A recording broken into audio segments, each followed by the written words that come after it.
Hello, it's a short week in the US on November 22nd, 2022. It's a SIG Node Sidecar work group. Welcome, everybody. So last time we discussed, let me share my screen first, so it will be on the recording as well.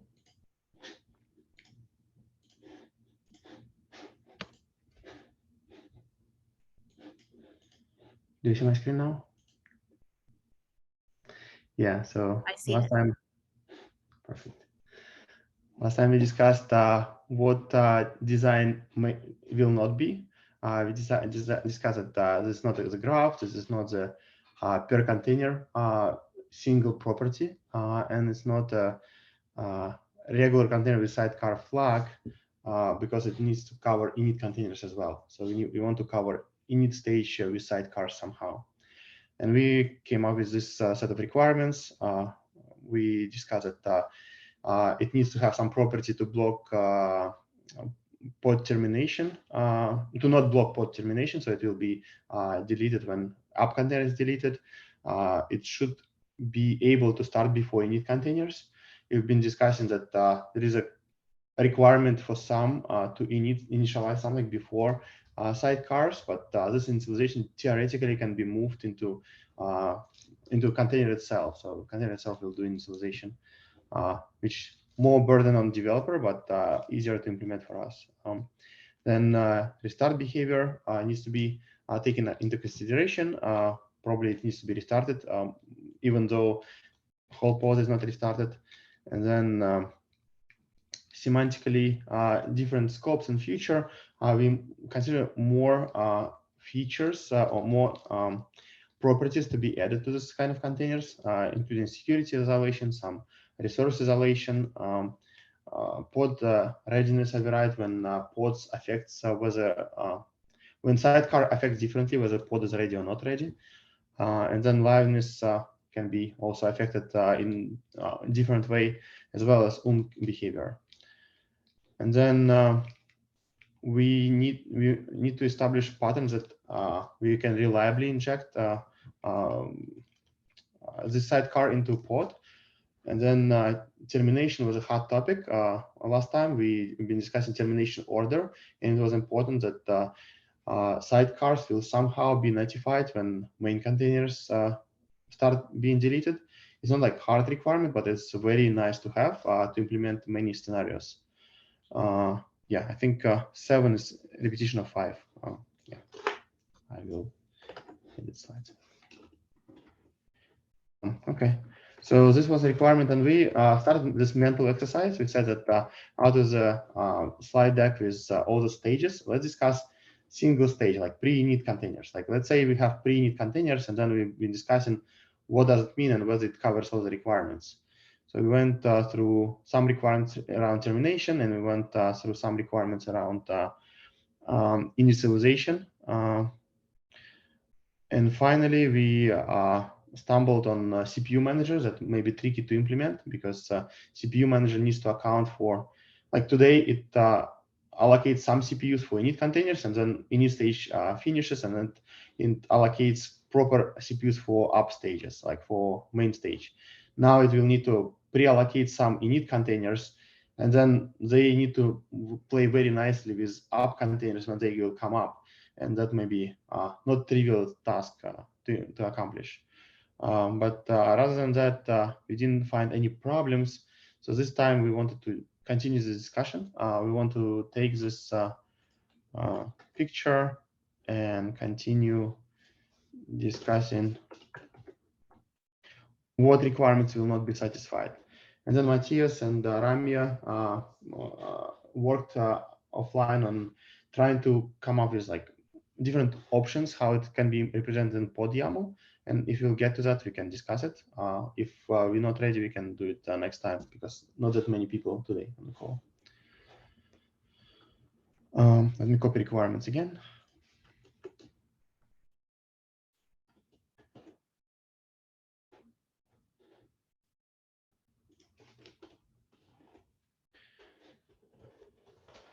Are there any questions before we go into rehashing the requirements? Okay then. So yeah, again, let's reiterate through requirements. I think what we can say is will not block pod termination. Yeah, this can be accomplished. Like as we discussed, pre-init containers will have this characteristics that they start in order before init containers, and then they will be terminated when app containers are completed. So this will be completed. It's easy to accomplish.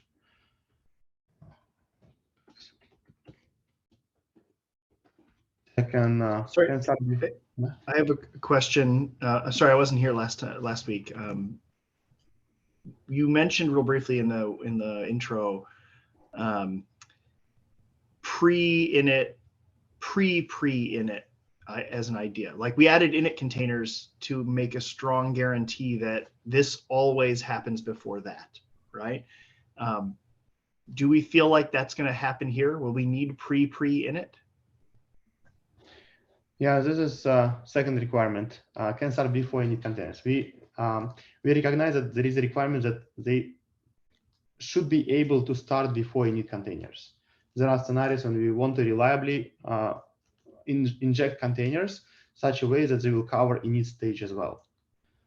And the question was, people want to initialize some certificates for service mesh or something like that. So today it's accomplished through init containers.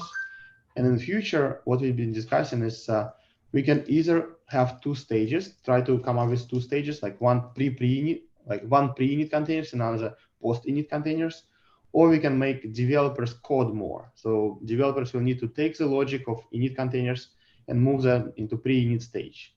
So they will either move it into existing container that will initialize itself, or they will move it to separate containers that will consume resources throughout the whole pod execution, but it may be very little resources. So does that solve the requirement though? I mean, the requirement that I have in my head is around networking, where we've often said we need a guarantee that very, very, very early, before anything quote quote real runs, we install traffic capture. Right now, if we're saying that there's a pre-init phase that things can inject themselves into, like what are the guarantees we're making there? Are there any? Or can somebody come along and basically will people end up arm wrestling between two different pre-init containers as to which one goes first? Sorry if the question's unclear. Yeah, we didn't get into that discussion. We just the only thing we discussed is that this logic can be moved into pre-init stage, and it should be it can be accomplished.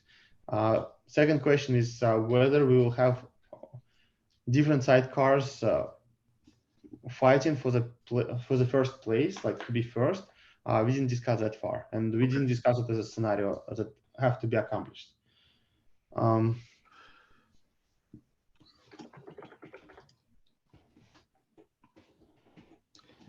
The reason I ask is I think if we figure that out, it will inform the rest of the design a little bit as to whether we need a single stage here or whether we actually need like a series of stages with different guarantees, or whether we simply say we're just not going to handle that and you can arm wrestle and whoever wins, good luck to them. Yeah, last time we also discussed this concept of like Mike Brown came and said like if you start expressing different concepts in pod YAML, like we want to be, this needs to be first, this needs to be a little bit faster than this one, then we'll end up with expressing almost a graph inside a pod YAML. So like even though it's pod phases, we still ending up with some sort of a graph because we have that so many pod phases to accomplish every single scenario. And discussion was how much you want to accomplish declaratively, saying this is scenario we support, as opposed to how much you want to accomplish through some prescriptions, like this is how it's supposed to be working, please be nice, or code a little bit and then it will be easier for you. Like you need to code more, but you still can accomplish this scenario. So yeah, I agree that we need to understand, is it hard requirement, or if it's not, then we can, it can be easier for us to implement. If it is, then it will inform the design for sure. Is there anybody on the call who has an opinion and who has this requirement in mind? I think John, you're from Istio, right? So you may have an opinion. John, are you here? Sorry, I just got back and heard, John, are you here? So I. We were talking about the arm wrestling, the jockeying for first position requirement. The idea that like traffic capture installation has to happen first. Yeah, I mean, it's tricky because even if you say that, like maybe you have a, I don't know, a vault init container that sets up this certificates for the service mesh. So maybe we don't even always want to be the first. We want to be the slightly less first. I feel like you run into this with anything that's like in CSS, you have like the wait or priority or whatever, right? And then you have people putting 999 and then 99999, and it's kind of a mess. I don't know that there's a clear solution there. Well, one best practice that I've observed in that kind of space is almost subnetting in a way of kind of breaking it up so that like indexes 0 through 100 or 0 through 10 are dedicated for one purpose or one layer, and then 11 through 20 or whatever, so that then you kind of have a range. And generally in practice, you don't like know like 8 or 3 or some specific thing, but it's kind of you either pick in the middle or on the boundary point of each one. And then if you're having to fight, you're only, you know, adjusting one or two above other things similar in that layer. So if there's like some alerting thing that always has to be on top, you're not going to even risk fighting that unless you know you start bumping and going up to 9999 or something, because generally that's where that kind of stuff would be dedicated. So perhaps it's a kind of a free for all, but if we give them some kind of best practice, then it, at least for most purposes, because I mean, if you at that point need that many different orderings, then it's kind of you're kind of a unique situation almost beyond like 3 or 4 orderings, I would think. Yeah, in Kubernetes is typically accomplished through ordering of containers in YAML file.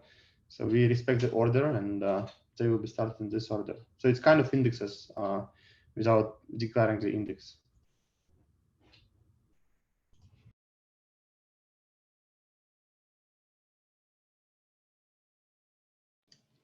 John, do you have is the case that you decided the vault needed before mesh setup, is that a real thing that you've encountered, or did you just make that up? I think some users use kind of sidecars to the sidecar to handle certificates, but it's pretty rare. Yeah, niche case. We have something like this where we have a sidecar that like serve as cloud API metadata stuff and certificates, and the proxy for the service mesh depends on it. But does that itself use network? Well, yeah, because it captures traffic on the local IP that the cloud providers expose their metadata servers on, and there's magic on this. So you need to use the network before you get the certificate, before you can configure the network. Yes. Cool. I feel like the ideal flow would be like, at least in Istio today, like we would block readiness until we have certificates. I feel like in this specific case, the ideal thing would be the sidecar, the network proxy actually runs first, but it doesn't block until certificates. But it's a bit fuzzy. I feel like that's the only way it really works, because otherwise you have the circular dependency, right? Right. Yeah. And like the requirement that I've heard is I really want nothing to egress from my container or from my pod until the proxy is installed. And so install the traffic capture, and if something else starts, just block it, right? Or fail it, or do something.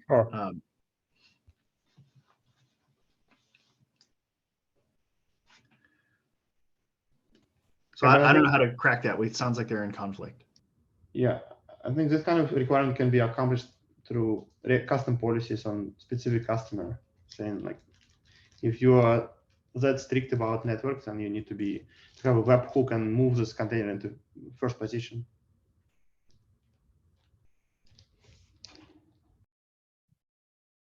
Yeah, I mean, as long as we can order them, then those two cases, like there's ways that either the vault container or the service mesh container, or whatever they're using, they could somehow be modified to make it work. Like, I don't think Kubernetes can solve the fact that we have two codependent applications, right? Some of the applications probably need to resolve. I don't think they are codependent. I think we're just not expressing it clearly. Like it sounds like, sorry, was that Felix speaking before? Yes. Okay, I think what you're expressing was you get the first part needs to go to the local metadata server, right? So it's like not real network traffic, it's like link local traffic. Correct. Right? Yes. Well, so maybe that's the carve out or something like that. Yeah. Yeah, I mean, to be clear, we don't do traffic interception for the mesh itself. So we have a weird setup compared to like Istio or Linkerd. But I'm just saying that there are other cases of I need this container to start before this other container who starts before X, than just setting up the IP table rules to do traffic interception.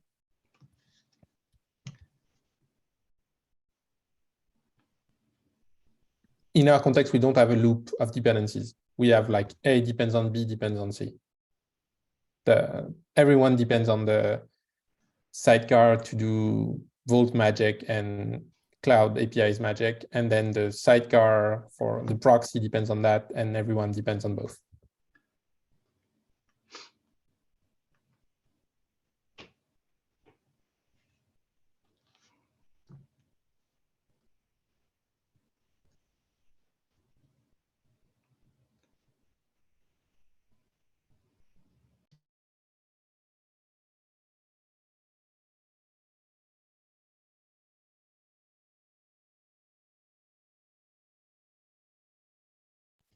And this, so if you only implement pre-init containers, and this first A and B, like Vault installation, will probably consume resources forever for entire duration of pod. Is it fine? Is it will break anything, or it's fine? Well, in our context, it's fine because this does not just do init stuff. It runs forever. It's a sidecar. Okay, so it's like generally you can combine it into one container. In theory, if the pre-init container did just exit afterwards, would that be fine for people that want init like semantics and pre-init? Okay. So that's an interesting question. And I don't know if this was discussed last week, but we have this property today where the pod has a restart policy, and all of the app containers, for lack of a better word, follow that restart policy, and all of the init containers are specifically defined to have a restart on failure policy, right? And you can't configure that. You can't change it. Is the thinking here that pre-init would have a configurable per container policy, or does it always, do all pre-init containers follow the restart on failure, run forever policy? Tim, you're a master of transitions to the next topic, like restart policy. It's the next on the screen.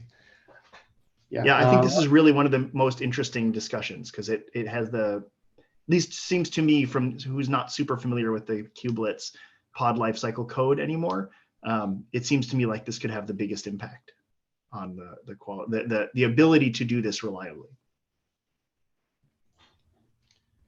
Yep. Last time we discussed that all pre-init containers should be running like restarted always, so they never terminated, and we didn't come up with a scenario when we don't need this behavior.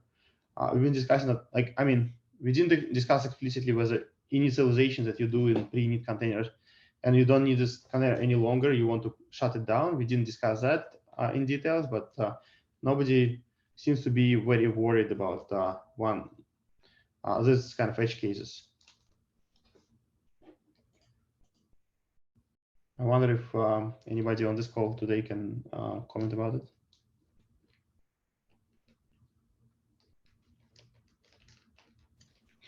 I don't have a concrete use case for it, but I do worry that we're defining it sort of recursively.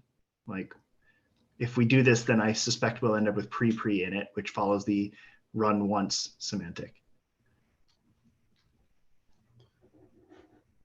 Just, extrapolating from now 2 data points. It indicates a direction at least. I'm wondering if we should not allow the network provider to provide a set of init containers himself, and then we incorporate it into the pod spec, like delegating to someone who knows more than just us. Like in the case of Istio, if you say, yeah, we need this certificate, we need this key, we need this information before, and Istio just provides all those pre init containers for us. I don't know.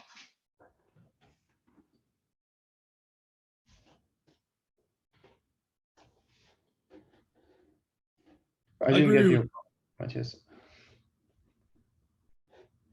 Sorry? I didn't get your comment. Like, are you saying? Okay.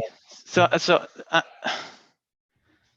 I think, I don't know, maybe an idea.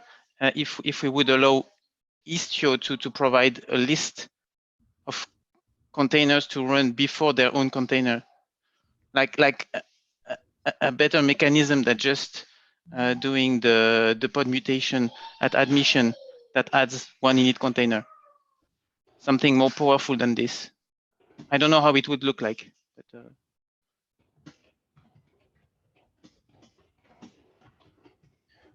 basically, you're saying some containers may just do nothing unless some init container run to completion.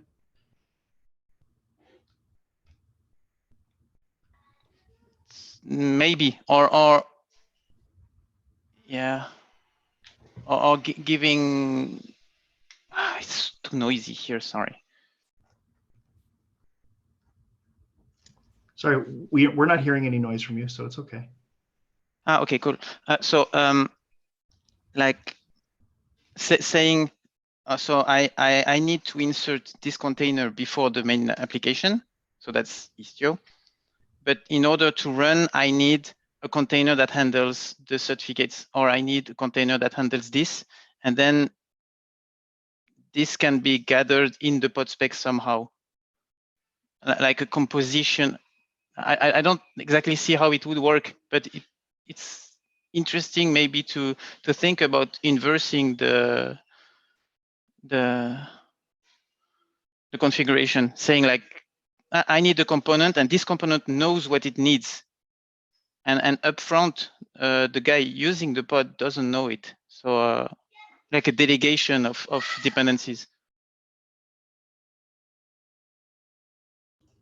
Do you think container will know in its code that something is completed? So if I think in implementing that, I will just start pre-init container and watch for something to appear. And then when it appears, I can start running. Or we need to have explicit delegation and like orchestration of the things and have a notification to pre-init containers.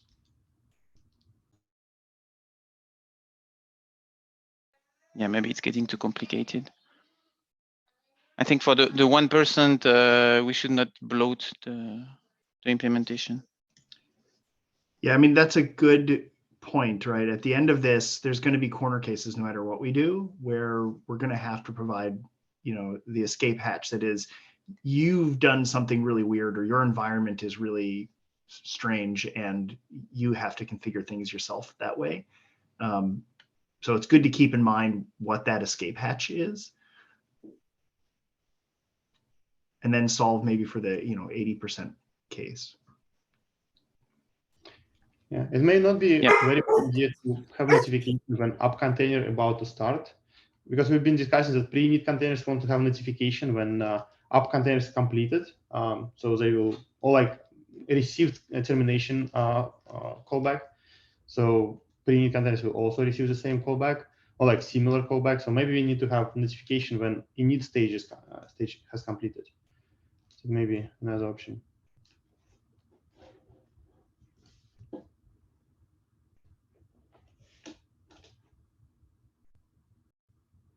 No takers.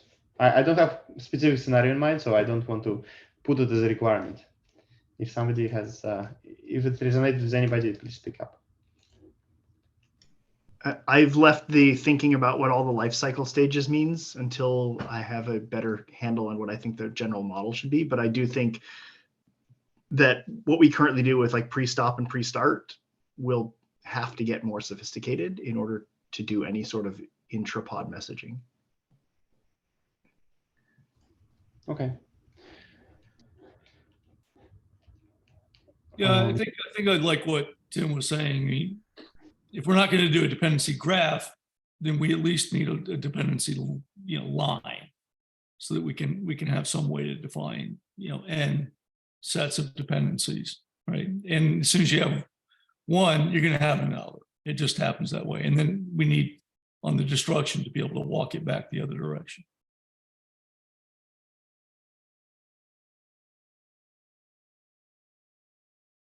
Use case example, we went from containers to pods, and that introduced a dependency on pod initialization, pod volume management, other group managers inside of the pods.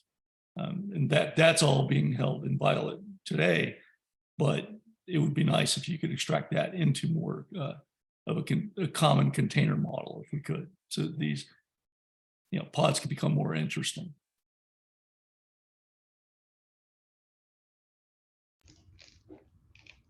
Okay.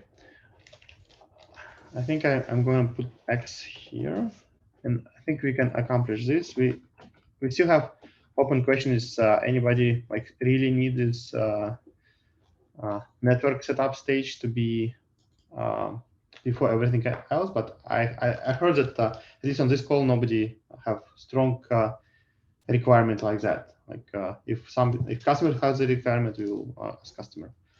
Then I suggest we can discuss this kind of enhancement, like feature enhancements, when we have a pod YAML example. So when we have a pod YAML, then we can discuss whether this kind of properties will just fit into expanding this definition of sidecar, or like pre-init, or like ambient, whatever container, or we will need to have, or it will just blow it, and we'll need to declare right now. Or maybe alternative will be to discuss whether this kind of requirements will be applied specifically to pre-init, or it will be applied to any container. Because if it's applied to any container, then we don't need to take care of it right now. We can discuss it later. If it's only specific for pre-init uniquely, then that may be a new requirement.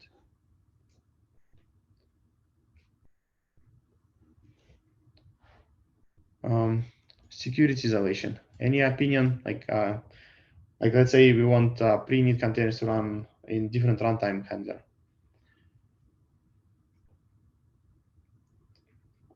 My opinion that this requirement is not super unique to pre-init containers. It's more like everything that is injected should be able to run in security isolation. Can you describe then what you mean by security isolation? Run some containers in different runtime handler. In a different container runtime?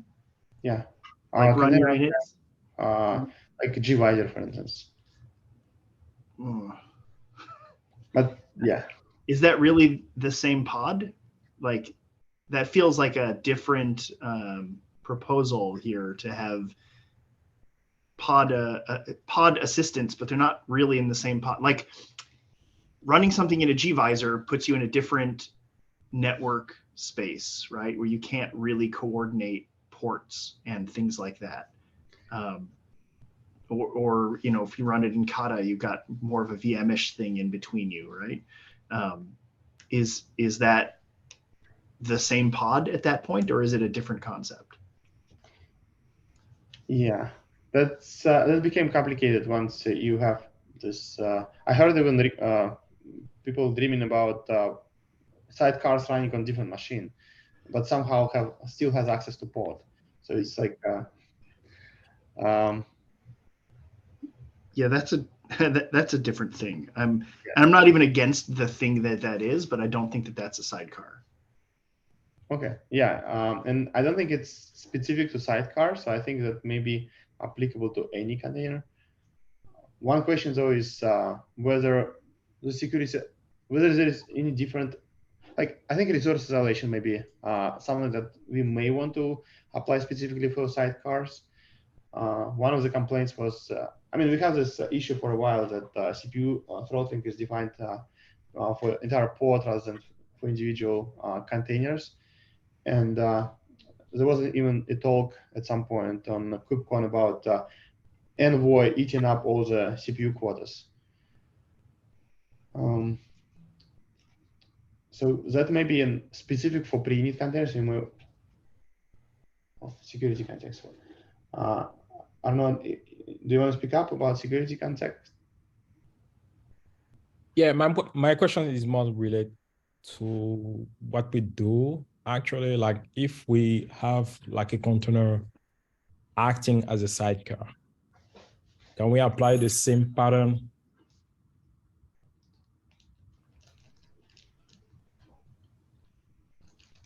So can you explain what you mean a little bit more, Arnaud?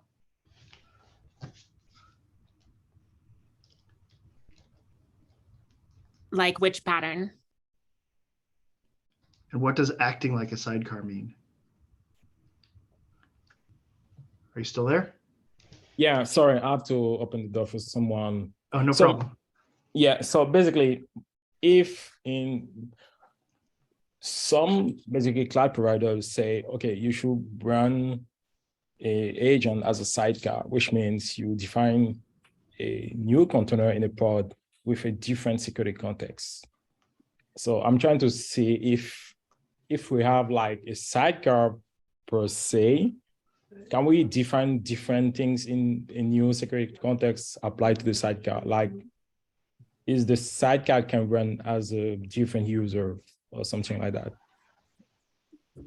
Isn't that something we can already do with containers today?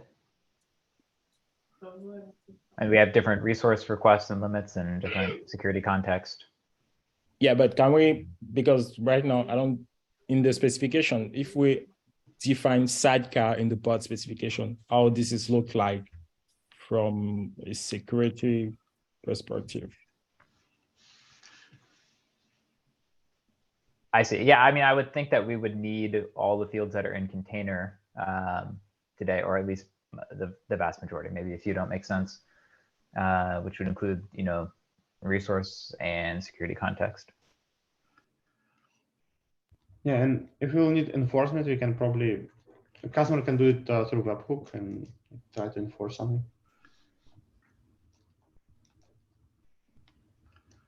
Yeah, Mike. I think it's fair to say that the runtime handlers and the things that can be configured with respect to resources need to be expanded.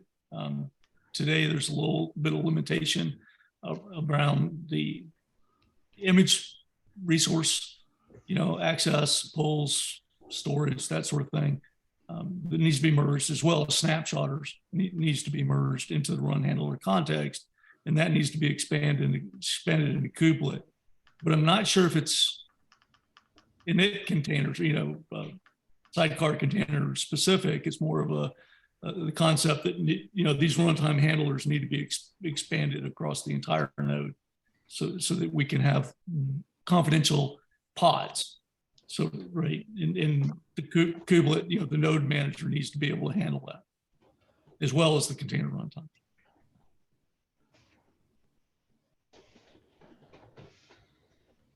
I want to be careful that we don't bite off too much here. Like the idea of a confidential pod is a very interesting idea. Again, I'm not sure it's the same thing as a sidecar, right? Exactly. Yeah.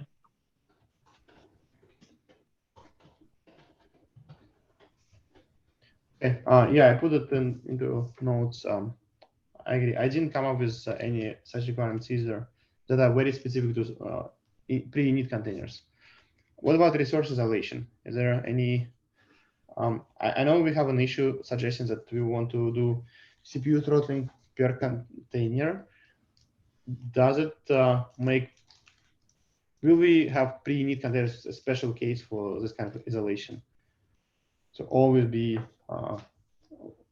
Do we not set up CPU limits per container? I don't think so. Oh, they are per container. Oh, wait. Yes.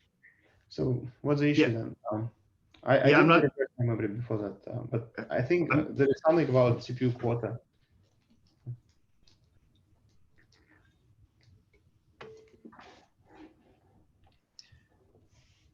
I don't know. I haven't I haven't seen issues. It's every container can define their own limits and requests. And if you don't define, like one issue could be that users don't typically define guaranteed whatever quality of service, I think, for sidecars. So like they can dig into the quota of the other container, I believe is how it works.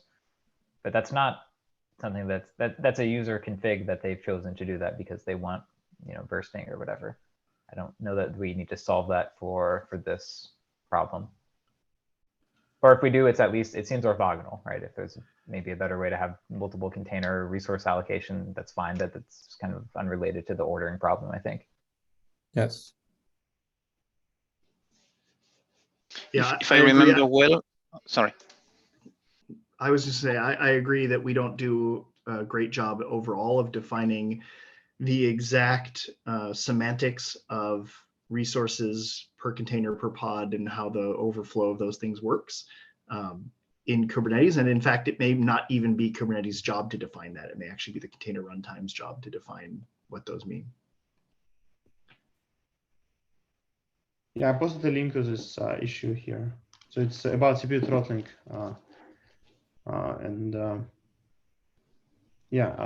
Suggestion was to do it, to improve it somehow. I think the idea here was to do the opposite, which is like to maybe allow a way to define CPU limits and or requests, but rather it's really about limits here at the pod level in some way. Yes, exactly. There's a KEP for that. If somebody wants to bite off, somebody wants to bite off another chunk of meat. That KEP was fairly well thought out, and then the contributor disappeared, and it's just waiting for somebody to take it over if somebody wants to. Yeah, and I thought it was a good KEP. I was hopeful that somebody would pick it up. Yeah, sorry for misrepresenting that. My question was, do we want to have special throttling, special treatment for pre-init containers with regards to CPU throttling? Let's say we always have more CPU for main containers, app containers, and for pre-init containers. Because here the issue is described that Envoy is still accepting traffic when app containers are just do nothing because they are throttled. But I mean, isn't that the correct behavior? Like if some upstream balancer is sending traffic to your pod, but your pod is not able to handle it, like, don't you want the load balancer to at least knack all those incoming requests? There's a semantic question here, I guess, is what I'm getting to. With respect to the per pod resources, here I'll throw out some crazy idea that I don't think we should do, but I feel like I should say it out loud now.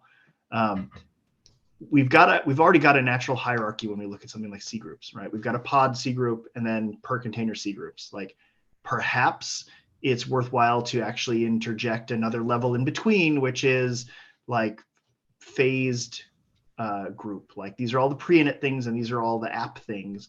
And that allows us to, with the semantics that C groups offers, allows us to sort of slush resources around between containers, but only within a set, right? So all the pre-init containers could share some amount of resources, but they can't starve the app containers. I don't know. Yeah. It's fairly complicated even just to think about. So almost certainly nobody will get it right. And the semantics will change across kernel versions and across container runtimes. And so it's probably a terrible idea, but I felt like I had to say it out loud. Tim, I think it's a great idea. And we've got this class resources kept, work going on. I think that would be related to this, possibly provide a solution. I think maybe the better answer is we should just define what we do with C groups better and actually use them better. Like there's a lot of capabilities that C groups offer that we don't take advantage of. And there's a lot of things that we would love to do in terms of isolation that C groups doesn't offer. And maybe we should go back and just like focus on that. And then worry about this later. The subgrouping of resources later. Okay. Because honestly, look, how many people are confused? How many blog posts a week do you see that argues about whether or not to set CPU limits, right? The answer is larger than one. People don't understand the semantics of the C groups that we already have. So maybe making it more complicated is a bad idea. Okay, I just needed to talk about it just for completeness sake. And I think this is one of the requirements that can be applied for all init containers and maybe a requirement in future. Yeah, we can discuss it when we have podium, like how that may theoretically be implemented later. Pod readiness and liveness overrides. I think this is applicable for any containers. Like we not necessarily will single out specific stage. Like not all pre-init containers will have the same weight of like affecting pod readiness. So it's likely will be per container in future. That's why I think this may be a good requirements, but it unlikely will be something that we put as a like force. Like it's not an opinionated layer that all pre-init containers express this kind of behavior. All pre-init containers like liveness is affecting all other containers liveness or something like that. So is the proposal that we change what pod readiness means again? No, proposal is to not do that. I heard this requirement that Envoy readiness will affect pod readiness differently than any other container. But I think if we'll start playing with that, we will need to do it per container, not per stage. So it's not like all pre-init containers will have same effect on pod readiness as it's likely will be single, like specific container will have different effect on pod readiness. I see. Yeah, I could get behind the idea maybe that some containers don't affect pod readiness. Like you could opt in to say this container is not really that important, but that's certainly not a default. Yeah, okay. In that case, why do they need a readiness probe at all? Yep. Is it to say that I've started up, but not that I'm ready? Well, there's more than just readiness probes, right? Like you could be restarting or something, which could affect your pod readiness. Oh, okay, fair enough. Yeah. Right. Like if you're a very crashy little helper app, or you're particularly subject to, I don't know, out of memory or disk full or something. It just, it's software. It's written by people. We're all stupid. So yeah, okay. If I say this thing's not important, it doesn't matter if it's crash looping. Keep my pod running. Okay, so those are not pre-init stage specific. It will be per container if we want them.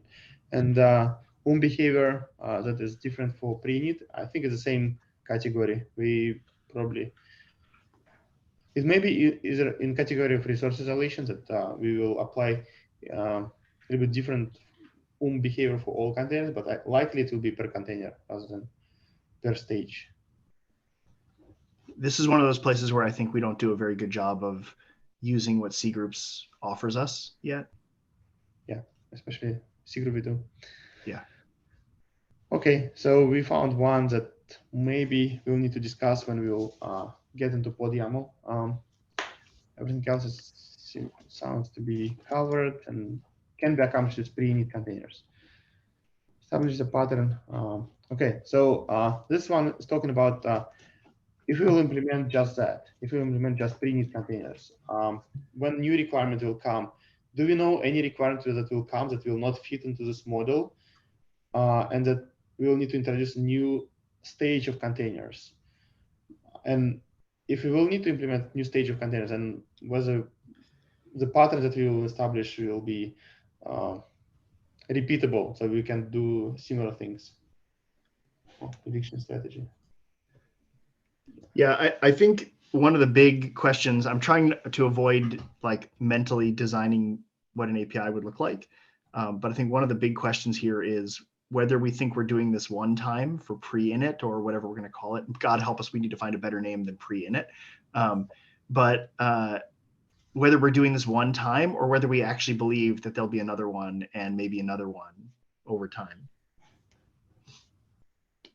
Like if there's going to be pre-init and then pre-init and then network pre-init, like that will change how we think about the API.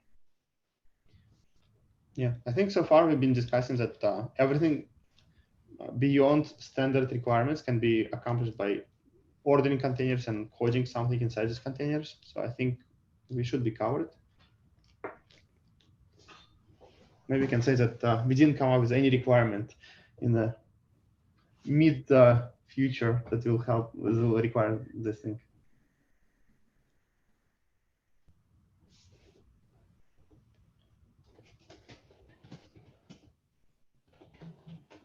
When I wrote this doc a couple years ago about phases, I wrote it the way I wrote it because I was trying to think through the future, like the directionality, right? 2 points indicate a line. And if the direction is that we keep getting more reasons for different stages, that we should, I was trying to pivot the conversation from what to why, instead of saying, well, we have pre-init containers, that's the what. It's more like why. What are people doing with these things? And I tried to define the stages in a way that said, okay, look, here's the assumptions you can make during this stage, and here's the assumptions you can make during the next stage.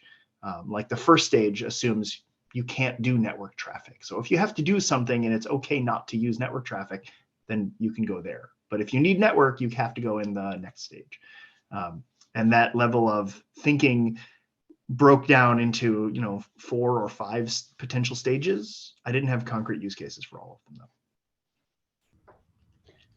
Yeah, and we can come up with use cases during those meetings. Maybe we can send wider email asking for those, and if there is none, then we can just close this conversation for a few years at least. Okay, reliably injected. I think this is covered with most of thinking, like most of proposals how to implement this pre-init stage works nicely with injecting containers. And then finally,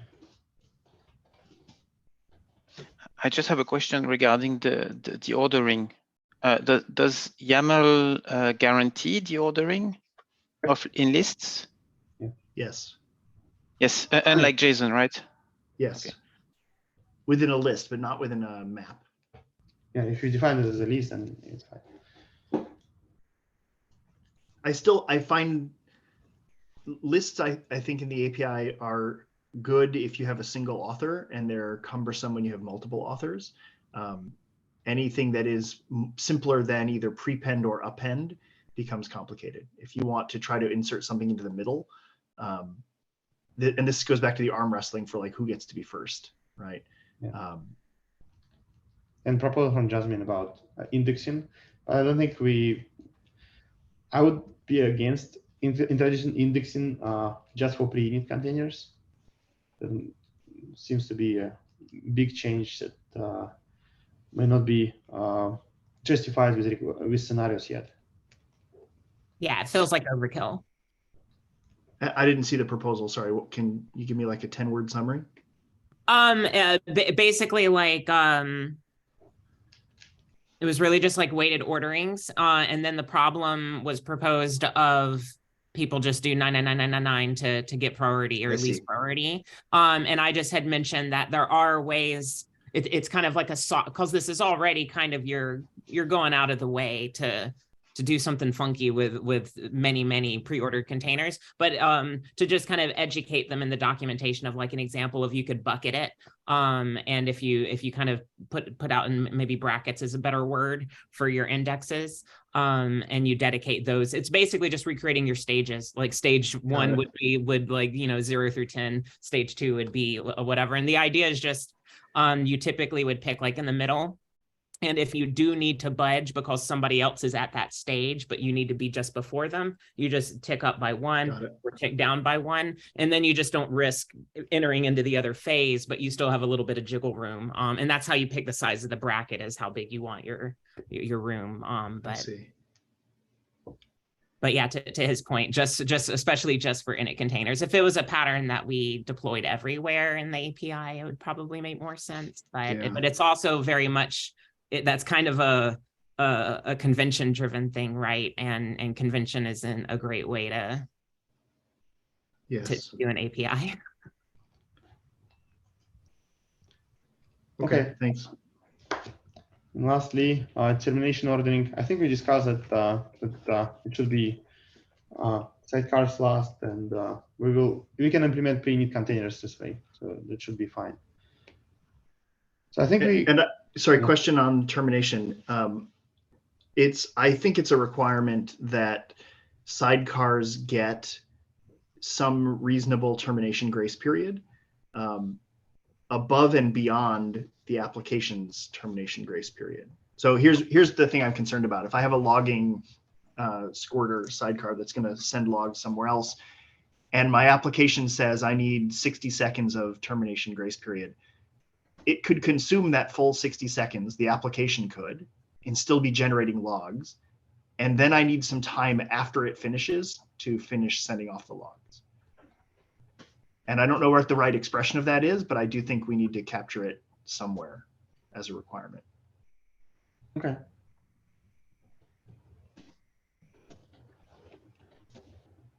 Wait. And then of course the question comes in chaining these things, right? Like if my log sender captures the logs from some other container, and that other container runs for the app runs for its 60 seconds, and this other thing runs for its 60 seconds. Does the logger need 60 more seconds? Like, I don't know how to sequence that yet. I haven't thought about it.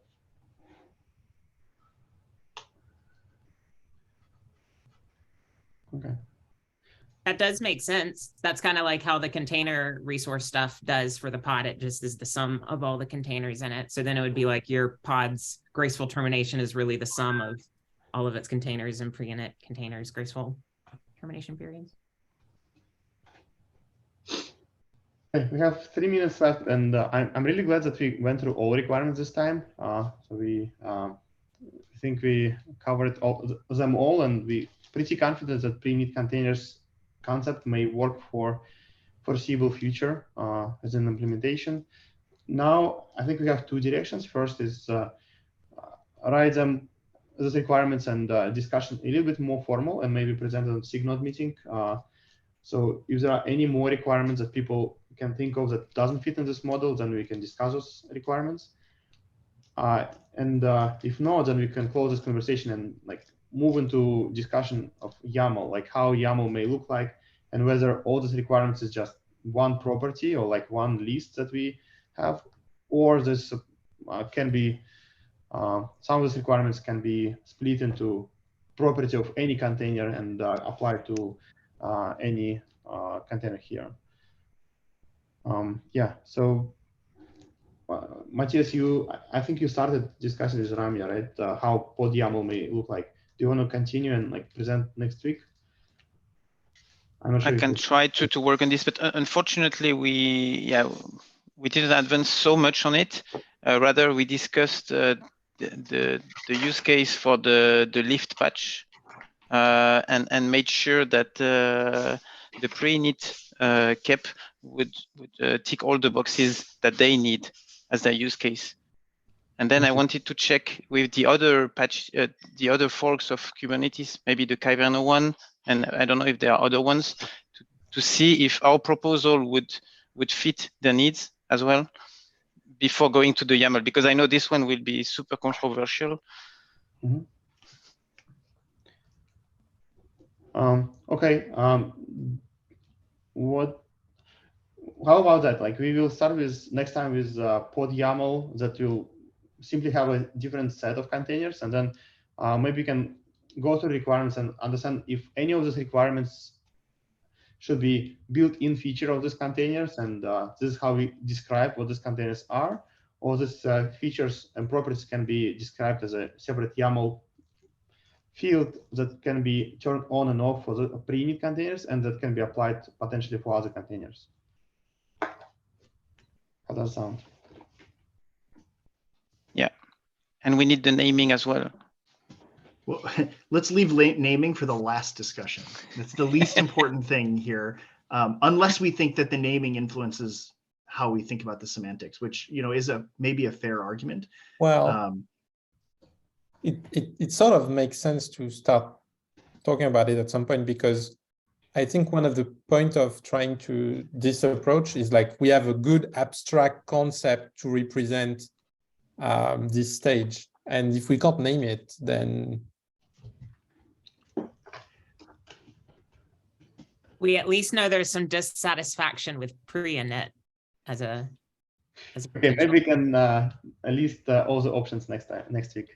Pre-init is one of those names that you use as an obviously bad placeholder that tends to stick. Yeah. Okay. Thank you everybody. Talk to you next week, and maybe earlier with some, but yeah. And if you're in the US, happy Thanksgiving. Thanks. Sorry, Happy we're meeting holiday. next week at this same group, not the regular SIG Node group, right? Yes, this is specifically for sidecars. Perfect. Thanks. And if anybody's playing with API over the next week and wants to bounce some ideas around, Slack me. Yeah. And I put all the participants from last week from Zoom. Just grab the Zoom report. So if you want to put your name and company, please put it here. Otherwise, I will just put all the participants just from Zoom reporting. Thank you. Thanks Bye. all. Bye. Bye. Thanks.